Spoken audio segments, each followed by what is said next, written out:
We have heard so much today. Greg's going to talk to us about how you focus and how less is the way of getting so much more done. He's a Silicon Valley coach, and I'm very much looking forward to hearing from him. Thanks.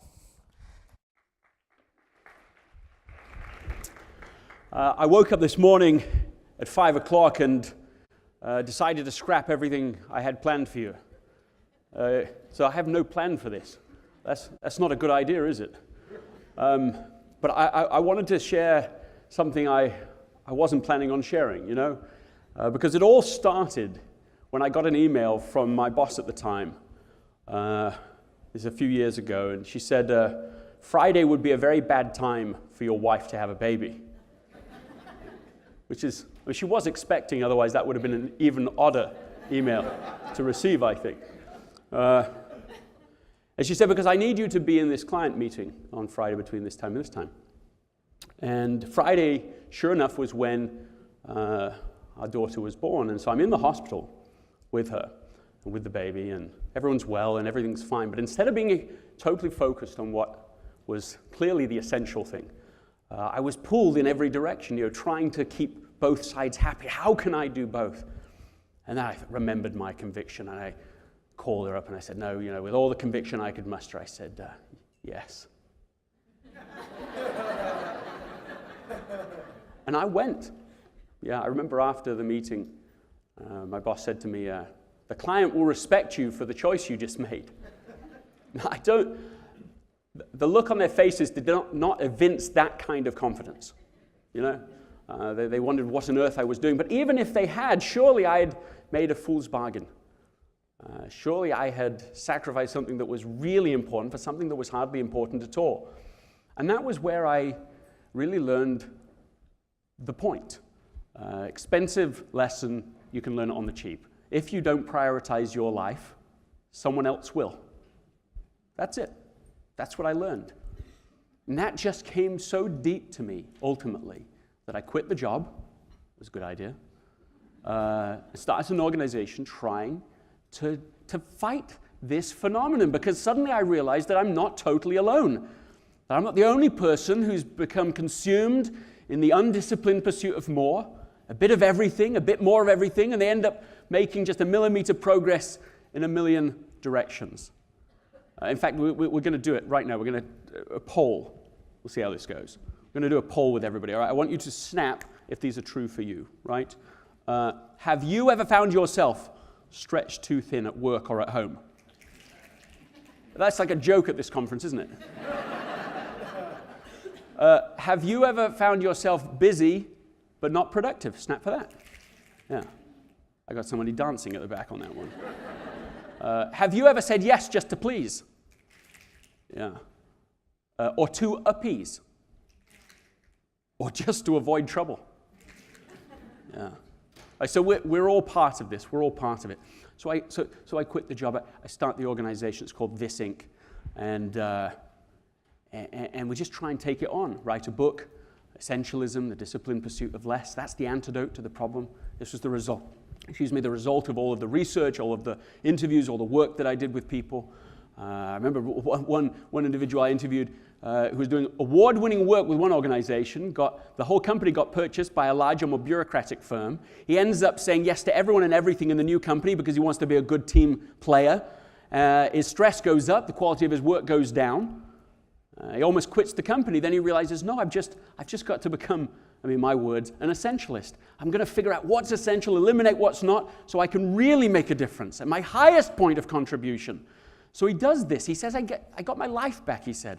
I got to turn my phone off every day, got to, at a certain time, eat dinner with my wife, go to the gym. I got space back in my professional work. And in that space, I found my creative freedom. His performance evaluations go up. Ends that year with one of the largest bonuses of his whole career. Is it possible? Is this just a trick? This is what I learned. This is what I wrote about. It became a New York Times bestseller. It's been fantastic, right? It's gone all over the world, 20 languages in the last year, all over the world. Work with Apple, Google, Twitter, Facebook, everybody here in Silicon Valley. Work with, I just got an invitation, went to a conference with Håkon. Anyone know who Håkon is? No, he's just the Prince of Norway. If you get an invite from the Prince of Norway, you have to drop that name. That's what I found anyway. But you see, the thing is, though, the reason that this is different than what I plan to talk about today is I'm so frustrated. I'm so frustrated. I was in South Africa. I go to the Phoenix settlement. Has anyone been to the Phoenix settlement in South Africa? So you've been there. And I was frustrated for so many reasons when I was there, but I go to the house where Gandhi where he went. You know the story. He was going to be a barrister in England. He goes to South Africa, gets kicked off a train, decides he'll take on the South Africa government because it's in the middle of apartheid. He ends up staying 21 years as he fights that battle, and he wins. And then eventually he goes to India, and they want him to run for office, and he almost falls into the same categorization of doing more because people want him to, and so he almost says yes, but he says no, that's not what's essential, that's not my highest point of contribution.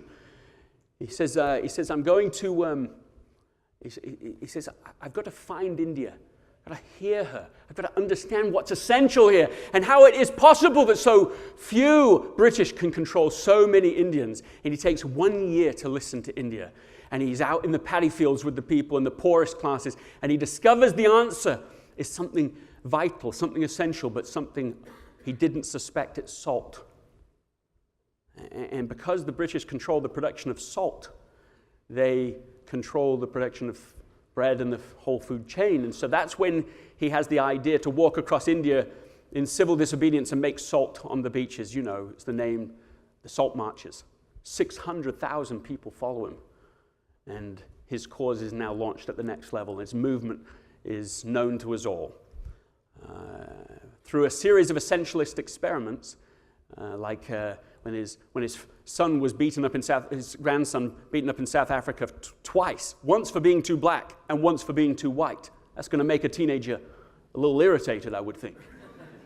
And so they send him to being with his grandfather. His grandfather takes an hour a day for 18 months just to listen to his grandson. That turned his whole life around. These essentialist experiments, we know, including fasting, prayer, meditation, through these extraordinary experiments, the experiments that he called in the only poem he ever wrote that's in that house in South Africa that I just visited and I read, he called the process reducing himself to zero.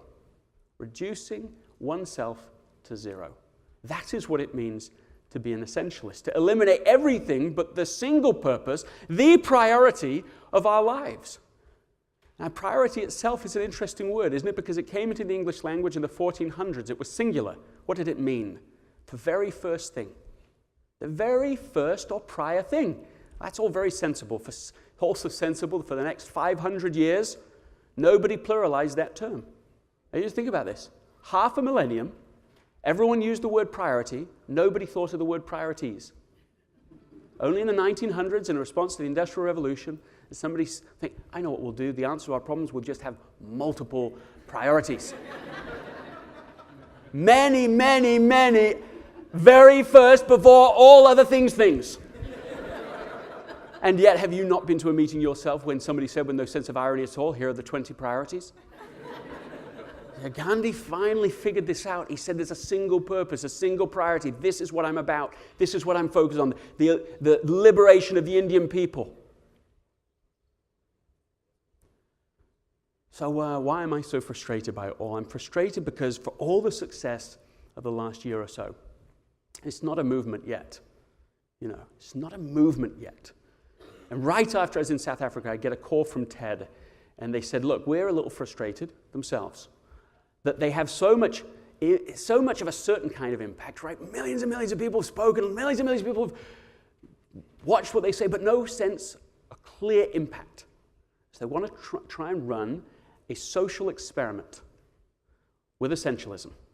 How could you take over, for example, as they suggested, the whole city of LA for a year and try and get everybody to really try and experiment in becoming essentialists and videoing those examples and capturing them and really turn what I think currently is just a sort of a successful story in my own life. That's great, you know, the book and the company and the whole, that's great.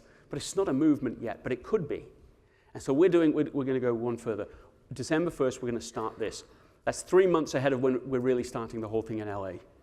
And I just want you to all be part of it. That's it. That's what I want to talk to you about. That's it. Together, we could do something special. We could get a lot of people to design their lives essentially. When Gandhi died, the US Secretary of State, General George C. Marshall, said of him, "Here is a man who has shown the simplicity can be more powerful than empires." And Einstein said of him, "Generations to come will scarce believe that such a one as this, ever in flesh and blood, walked upon this earth." Not one of us have to be Gandhi, but we can apply the same ideas to making sure that we don't just get pulled in a million directions, that we actually figure out what matters most and design our life around it so that we can live a life that really matters. Thank you for having me.